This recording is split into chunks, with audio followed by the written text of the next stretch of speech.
Walid nak Dewi boleh, kejahatan ya.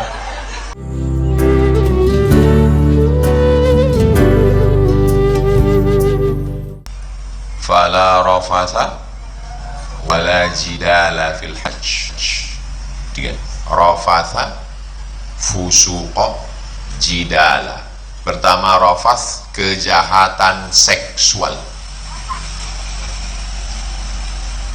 Yang kedua, wala yashab, jangan berkata-kata kasar. Kejahatan manusia ini 3. 1, kejahatan seksual. 1, kejahatan non seksual. 1, kejahatan mulut. Ada orang mulutnya tak kasar, lembut kali, tapi gatal. Itu namanya kejahatannya rafath. Ada orang tak gatal, matanya tak jelalatan, cakapnya bagus, tapi pelitnya minta ampun. 1 jam kita ke rumah dia, air putih pun tak keluar. Pas kita mau bilang pulang, saya pulang dulu. Sebentar lah Pak Ustaz, ntar lagi teh manis datang. Kepala kau, dari tadi kami di sini air pun tak keluar. Jadi kejahatan manusia ini 3. Fala rafatha wala fusuqa wala jidal. Rafatha, kejahatan seksual. Oknum dokter sedang viral sekarang. Orang menjaga rumah sakit, disuntiknya, pasien pun juga lupa. Kejahatan.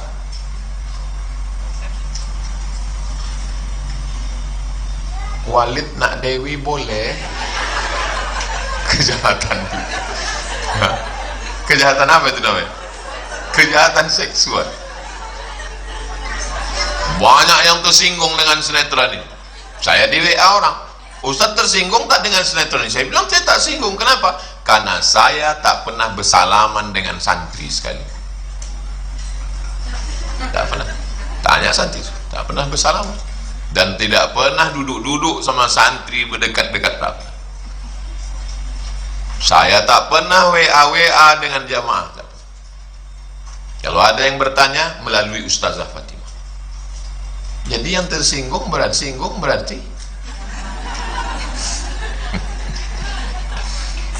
kejahatan seksual. Berapa kejahatan? Laki saya nih Pak Ustaz main judi online. Laki saya nih Pak Ustaz main chat online. Seksual. Jadi kejahatannya ada 3. Ada orang yang tidak korupsi, tidak gatal, tapi mulutnya kalau bercakap kebun binatang keluar.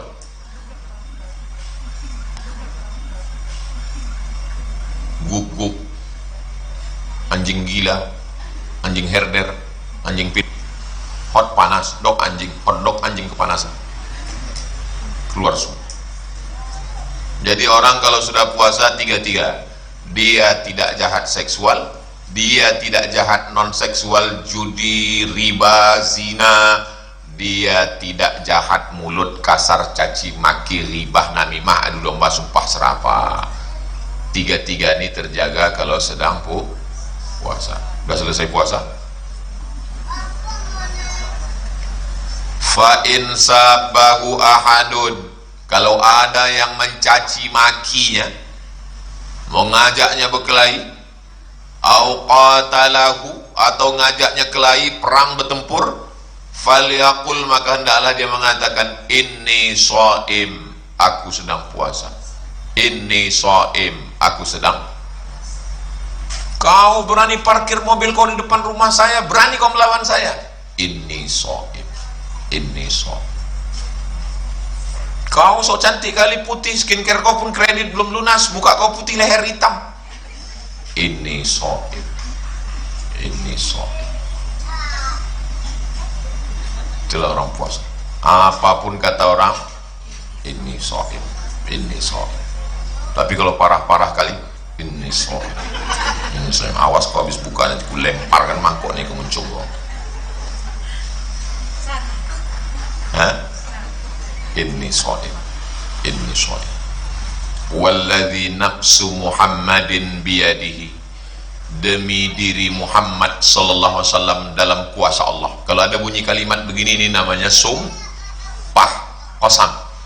Demi diriku berada dalam kuasa Allah.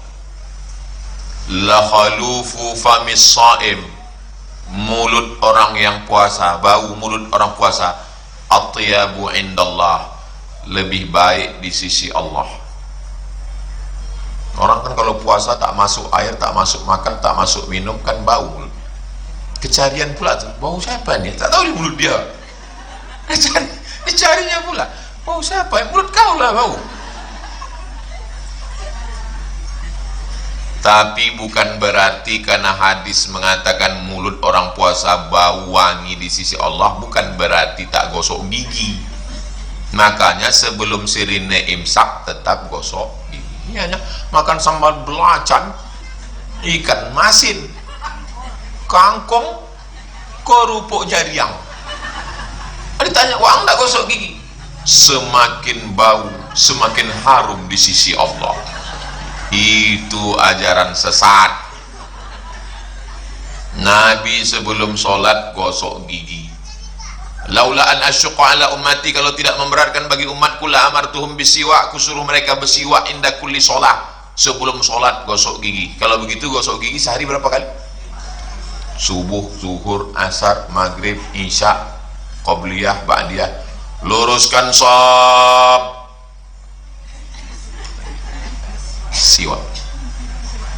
Siwak, saya ada siwak.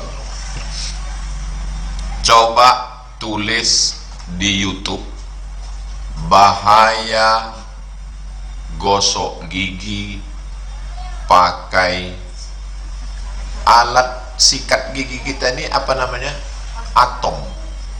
Jadi ada butiran-butiran atom, itu kan dari atom masuk ke mulut, merusak gusi, merusak semua. Tapi kalau kita pakai siwak, maka dia bersih, menghilangkan bau mulut, menghilangkan panas dalam, menghilangkan ulat gigi. Kenapa nenek-nenek atuk kita dulu tidak kena ulat gigi, sudah tua giginya utuh? Karena pakai makan daun sirih, kapur, gambir, pinang, sehingga warnanya merah. Jangankan ulat gigi, kita pun takut. Kenapa dulu mereka tidak kena? Karena dia makan sirih, tembakau, masuk, nauzubillah, masuklah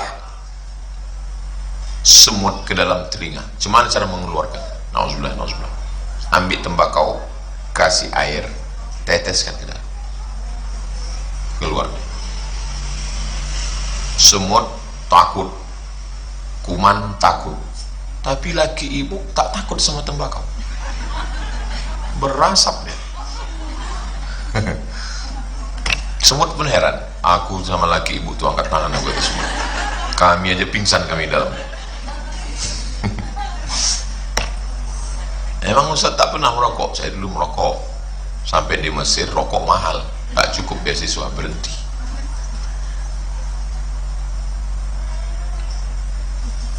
La khalufu famis shaim, bau mulut orang puasa, atyabu indallah, lebih baik di sisi Allah, min rihil miski, daripada bau minyak. Bau minyak kijang. Ada di badan kijang itu menggumpal sebesar ini, bahan untuk minyak wangi. Kalau dioleskan di sini, dicium di sini, dicium wanginya. Satu botolnya paling murah harganya 10 juta. Saya dikasih orang, saya simpan di lemari, saya kunci lemari. Karena kalau saya pakai diminta orang, minta sedikit Pak Ustaz. Ada saya dikasih orang minyak gaharu, satu botol $1.000. $100 sekarang $1.600.000. $1.000 16 juta. Itu kalau kita pakai, diminta sama kawan, meleleh air mata kita. Habislah parfum. Jangan. Ada lagi parfum namanya ambar. Ambar itu dari muntahan ikan paus. Jadi dari binatang ada yang wangi-wangi, dari kijang ada yang wangi, dari pokok kayu gaharu ada yang wangi, dari muntahan ikan paus ada yang wangi. Manusia ini dari ujung rambut sampai ke ujung kaki ada tak yang wangi? Tak ada. Cobalah tak mandi seminggu, masuk ke kolam renang, hitam kolam renang. Masuk ke kolam ikan, mengapung semua ikan arwana. Semalam saya pergi ke Kuntu, setinggi ini kayu gaharu di ruang tamu Bapak.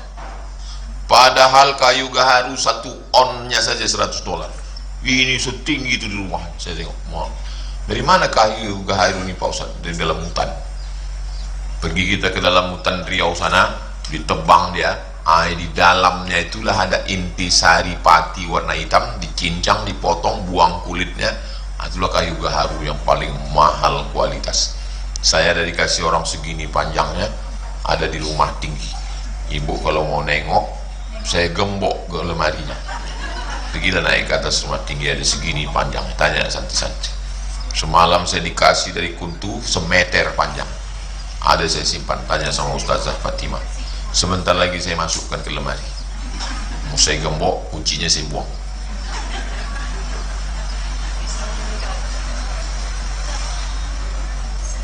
Lebih harum dari semerbak kasturi. Lis-shaimi farhatani, orang puasa itu bahagianya dua.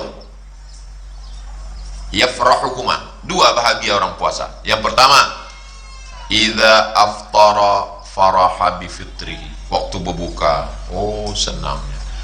Allahumma laka sumtu wa bika amantu wa ala rizkika aftartu bi rahmatika ya arhamar rahimin. Diminum teh manis, rupanya bini lupa mengasih gula.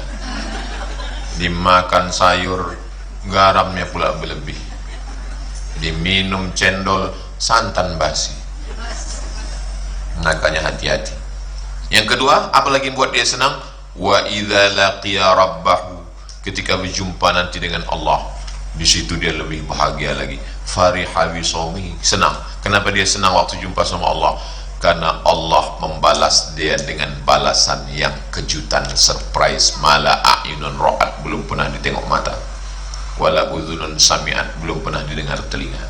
Wala khatara ala qalbi bashar, belum pernah terlintas di hati manusia. Macam manalah nikmat surga itu Pak Ustaz? Belum pernah ditengok mata, belum pernah didengar telinga, belum pernah terlintas di hati manusia.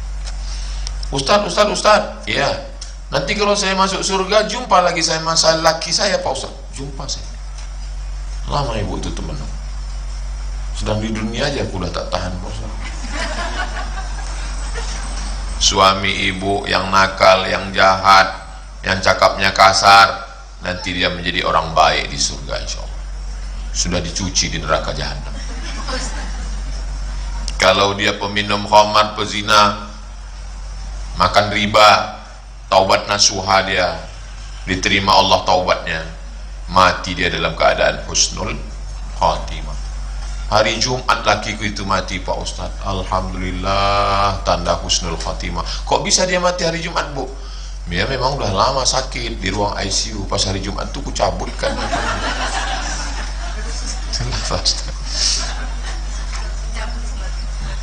Ku sabutkan selamnya. Kenapa ibu nangis? Sedih ibu sama bapak tuh, tapi dia jahat dulu waktu hidup. Bukan Pak Ustaz, aku menangis sedikit kali warisannya. Ibu mau masuk surga sama bapak? Alhamdulillah. Ada pernah saya tanya bapak-bapak, bapak mau masuk surga sama ibu? Diam orang. Kenapa bapak masih berpikir? Sedang di dunia aja macam neraka, aku rasa Pak Ustaz. Mudah-mudahan kita semua masuk surga.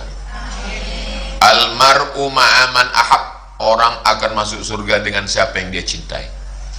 Kalau kita sayang, maka kita akan masuk surga. Mak kita, ayah kita, atuk kita, moyang kita, nenek mama, tetangga, kawan, jiran, sahabat, bersama kita di surga Jannatul Firdaus, bersama di rimbo panjang, bertetangga di surga bersama Rasulullah SAW.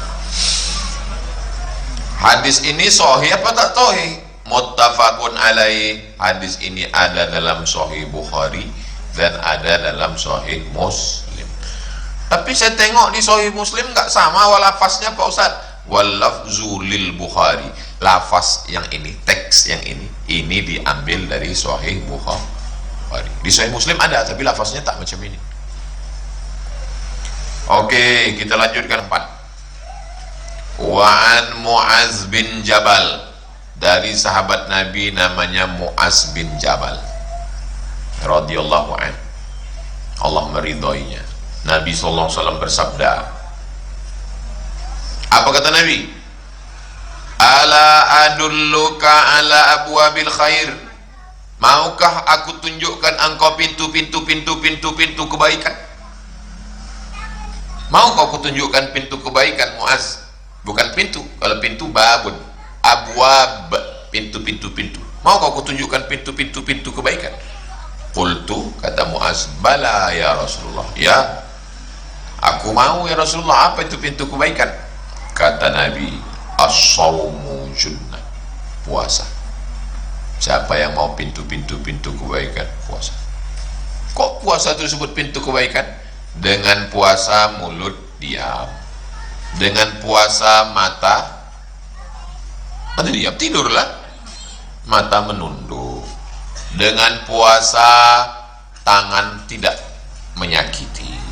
Dengan puasa merasakan lapar orang lain, bersedekah.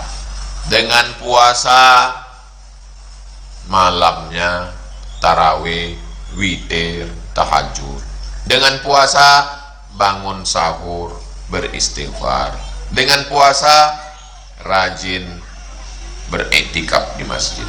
Jadi orang amalnya memang satu, puasa, tapi pintu kebaikan banyak. Saya Pak Ustaz kalau bersedekah duit saya tak ada, tak apa-apa. Saya mau sholat Pak Ustaz tak sanggup tegak berdiri, tak apa-apa.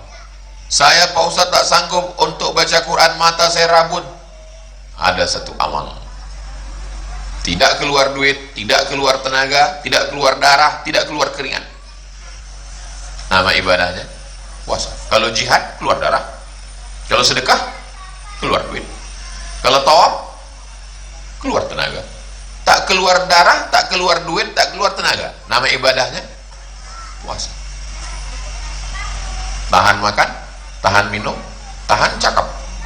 Puasalah ibadah yang paling enak.